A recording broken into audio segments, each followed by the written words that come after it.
the vast majority of what was written in the book as a book that can be published, it's about 1/20th of what I have researched. It's in that book, about 1/20th, including the sources, about 1/20th of those sources of the information.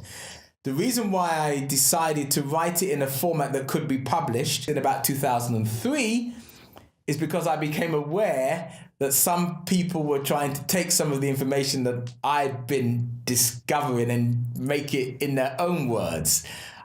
So I thought I should actually hurry up and write something in my own words. And that's why the push, the urge was to write Blackamoores, to try and get something out there that conveyed something about the African presence in England, but wasn't in fact a fait accompli. It wasn't a total record and told us everything that I have found, but provided a snapshot of such a presence, their status and origins at this time, and ensured that some of these voices would be recorded in a format or structure that we could now read and understand. So sometimes people ask, well, where did you get your sources from? I was very careful in the book to include 1/20th of the sources that I drew my information from in the book itself. So the book has the primary records and the places where I found those primary records, where you yourself, with a bit of argument, and sometimes you need a PhD, or you need someone with a PhD, and perhaps some money too, because it costs a bit of money because you have to travel there and you have to get access to these places, and they don't want you to have access to these places, where you can actually find the original records that I found.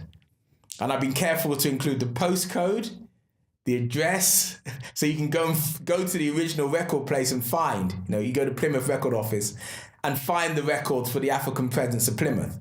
However, to actually look at the original record is more difficult, because often might take me 6 months of arguing to get a look at the original record. I might have to write a business case.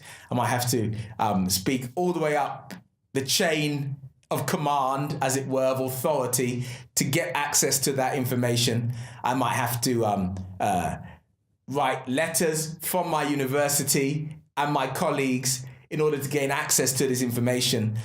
And then, and only then, I have a shorter window. It might be just 2 hours. Yes, Onyeka, you can come in, 2 hours, look at this original document. And then the document's put away again, right? In most cases, I was the first person to have looked at some of these records. I was the first person. So a record might have been created in 1502 or 1503 and not been looked at by anybody ever. And then I'm the first person to take out this record and look at it. So that's very important. In other cases, in nearly almost every other case, I might be only the fourth or fifth person to have looked at the original record. So it's very important, big responsibility. So I began to understand that where that was the case, and it was in the majority of cases, that those that were speaking about English history and had not looked at these records, therefore had no right to speak about it with validity, since they'd not looked at the original records. That's what I began to understand.